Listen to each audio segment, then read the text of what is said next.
నమస్తే, welcome to Liya news. ఎన్నిసార్లు హెచ్చరించినా, ఎన్ని చర్యలు తీసుకున్నా, ఎన్ని శిక్షలు పడ్డా వైసీపీ సాంప్రదాయం మాత్రం మారట్లేదు. తాజాగా వేమిరెడ్డి ప్రశాంత్ రెడ్డిని ఉద్దేశించి నల్లపరెడ్డి ప్రసన్న కుమార్ రెడ్డి చేసినటువంటి వ్యాఖ్యలు ఇప్పుడు రాష్ట్ర వ్యాప్తంగా కూడా చర్చనీయాంశంగా మారాయి. అలాగే మహిళా లోకాలు కూడా భగ్గుమంటున్నాయి.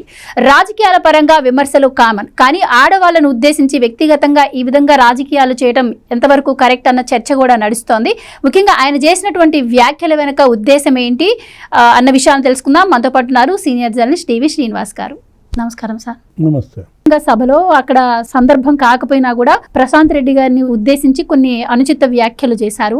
సో ఆయన మాటల్ని ఏ విధంగా చూడొచ్చు అంటారు? అంటే ఇది వ్యక్తిగత కక్ష అంటారా, లేదు అంటే పార్టీ పరంగానే అంటారా? ఏది ఏమైనా సరే మహిళల వాళ్ళ అంటే వ్యక్తిగత జీవితం గురించి మాట్లాడడం తప్పవుతుంది కదా సార్. మరి దీని గురించి ఏ విధంగా చర్యలు ఉండబోతాయంటారు? ఈ వ్యాఖ్యలను ఏ విధంగా చూడొచ్చు అంటారు? అనుచిత వ్యాఖ్యలు కాదు, మురికి వ్యాఖ్యలు. ఇప్పుడంతా కూడా మురికి మయమైపోయింది.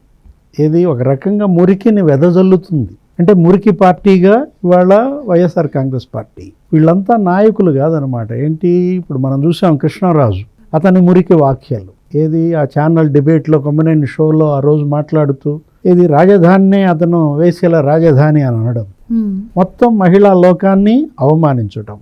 ఇప్పుడు ఇతను ఎవరు, ప్రసన్న కుమార్ రెడ్డి, మరి ఏది బరితెగింప, దిగజారుడు తనమా, నల్లపరెడ్డి రాజకీయ కుటుంబం, వాళ్ళ తండ్రి శ్రీనివాసరెడ్డి ఇలాంటి వ్యాఖ్యలు ఏనాడైనా చేశాడా? అంటే నువ్వు సుదీర్ఘకాలం శాసనసభ్యుడిగా ఉన్నావు.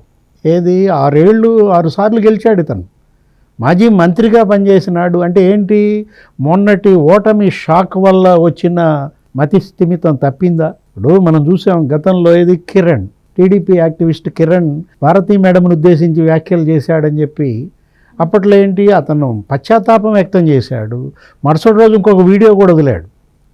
ఏమని, కాళ్ళు పట్టుకుంటానమ్మా అని అన్నాడు. ఆ మాత్రం పశ్చాత్తాపం కూడా ఇతనిలో లేదా? పశ్చాత్తాపం లేకపోగా మళ్ళీ వేరే ఒక మీటింగ్లో కూడా ఆయన అడిగితే నేను అన్న మాటలకి నేను కట్టుబడి ఉన్నానని చెప్పి ఆయన బహిరంగంగా మళ్ళీ మాట్లాడుతున్నారు సార్. అంటే జగన్మోహన్ రెడ్డి ఇటువంటి వాటినన్నింటినీ పెంచి పోషిస్తున్నాడు. ఈ విధంగా మాట్లాడిన వాళ్ళకి ప్రమోషన్లు ఇస్తున్నాడు, మంత్రి పదవులు ఇస్తున్నాడు.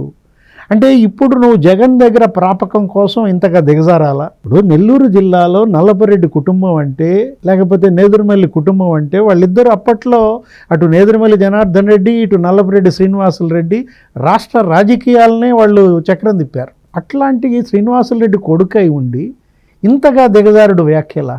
ఇప్పుడు ప్రశాంత్ రెడ్డి ప్రభాకర్ రెడ్డిని ఉద్దేశించి అతను ఏమన్నాడమ్మా అంటే, 10 ఏళ్ల క్రితం నువ్వెవరు అని అడుగుతున్నాడు. ప్రశాంత్ రెడ్డి 10 ఏళ్ల క్రితం నువ్వెవరని అడుగుతున్నావంటే 15 ఏళ్ల క్రితం నువ్వెవరు? ఇది జనం అడిగే ప్రశ్న. ఏ పార్టీలో ఉన్నావు? తెలుగుదేశం శాసనసభ్యుడిగా నీ రాజకీయ జీవితం. ఇప్పుడు నువ్వు గెలిచినటువంటి 6 సార్లలో 3-4 సార్లు గెలిచిందే తెలుగుదేశం పైన. 7-8 సార్లు కంటెస్ట్ చేశావు. ఇంత సుదీర్ఘ రాజకీయ జీవితం. ఇవాళ నీ తల్లి శ్రీనివాసరెడ్డి భార్య ఇవాళ భయభ్రాంతులకు గురవడమా? ఆ వయసులో ఆమెను ఇంతగా నువ్వు క్షోభ పెడుతున్నావంటే దేనికోసం రాజకీయం? ఇప్పుడు ప్రభాకర్ రెడ్డి మంచోడంట, పిచ్చోడంట, ఆమె మాయలో పడ్డాడంట. నిద్రలో అయినా నిన్ను చంపేస్తారు, బయట అయినా నిన్ను చంపేస్తారు. అంటే ప్రభాకర్ రెడ్డి ఇవాళ అక్కడ నెల్లూరు జిల్లాలో తెలుగుదేశం ధ్వజస్తంభంగా నిలబడ్డాడనా? ఒక 3 లక్షలు 2.5 లక్షల మెజార్టీతో గెలిచాడనా? లేదు నీ పైన ప్రశాంత్ రెడ్డి 50,000 మెజార్టీతో గెలిచిందనా? ఈ అక్కసేంటి, ఈ అసహనం ఏంటి? ఇంత ఫ్రస్ట్రేషన్ పీక్ వెళ్ళడం ఇదే ఫస్ట్ టైం చూస్తున్నాం. మొన్న ఆమె రోజా, ఇప్పుడు 2 సార్లు ఆమె ఎమ్మెల్యే గెలిచింది, మంత్రిగా గెలిచింది. ఏం వాగుడు అది? గాలి వాగుడు కాదు. అంటే గాలి పార్టీయా ఇది?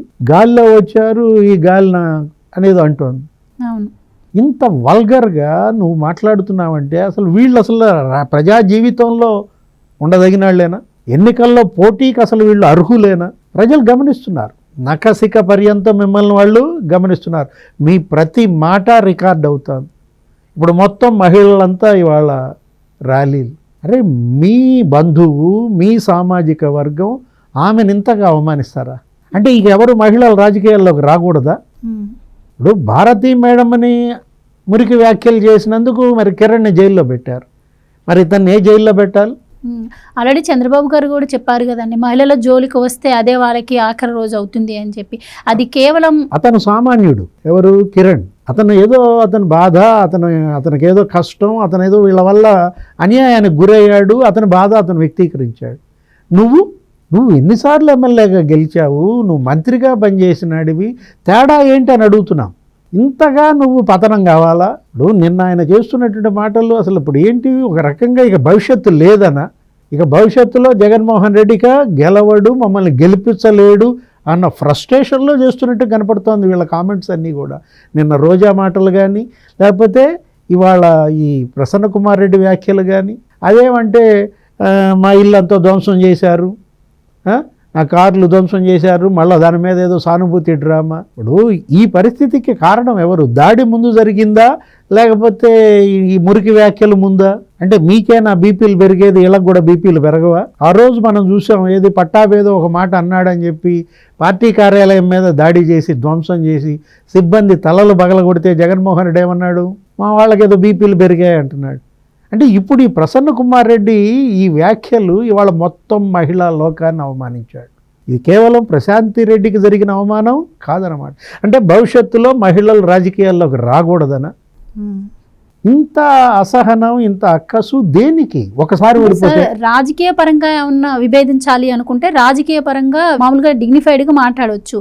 మరి వ్యక్తిగతంగా ఏమన్నా వాళ్ళ మధ్య గొడవలు ఉన్నాయంటారా? అది మనసులో పెట్టుకుని ఏమైనా అలా మాట్లాడి ఉండే అవకాశం? అయ్యో, ఆయన మంచోడంట. ఇప్పుడు ప్రభాకర్ రెడ్డి మీద విమర్శలు చేయి, ప్రశాంత్ రెడ్డి మీద విమర్శలు చేయి, వాళ్ళు అవినీతికి పాల్పడ్డారనో, ముడుపులు తీసుకుంటున్నారనో, కమిషన్లనో. రాజకీయ విమర్శలను ఎవరు కాదనరు. నీకు అతను మంచోడేంటి, పిచ్చోడేంటి, తెలివైనాడంటాడు, ఈ మాయలో పడ్డాడంటాడు. ఇప్పుడు నువ్వెవరి మాయలో పడ్డావు? ప్రభాకర్ రెడ్డి భార్యని నువ్వు అవమానించినప్పుడు నీ భార్యను అవమానిస్తే, అంటే నీ భార్యకు ఒక న్యాయం, జగన్మోహన్ రెడ్డి భార్యకు ఒక న్యాయం, ప్రభాకర్ రెడ్డి భార్యకు ఒక న్యాయమా?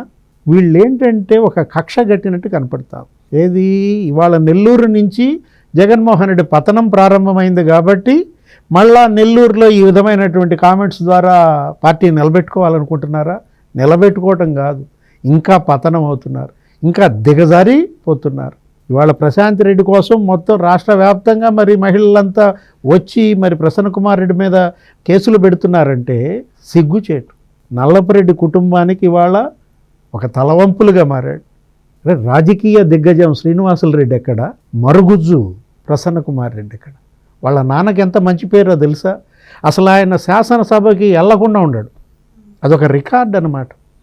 ప్రజాప్రతినిధిగా శ్రీనివాసరెడ్డి అప్పట్లో అందరికీ ఆదర్శం. ఒక్కరోజు అతను అసెంబ్లీకి డుమ్మా కొట్టలేదు. చివరికి బెడ్ రిడెన్, ఏది హాస్పిటలైజ్ అయినా కూడా నేను అసెంబ్లీకి వెళ్ళాలి, అక్కడ సంతకం పెట్టాలి, అక్కడ చర్చలో పాల్గొనాలన్న అతని ఆరాటం. అతని కొడుకు ఎక్కడ? నల్లపురెడ్డి శ్రీనివాసులు రెడ్డి, ఎక్కడ ప్రసన్న కుమార్ రెడ్డి? ఆ తండ్రికి ఈ కొడుక్కి ఎంత తేడానో ఇక్కడే కనపడుతుంది. Thank you so much. Please subscribe to Leo news for more videos.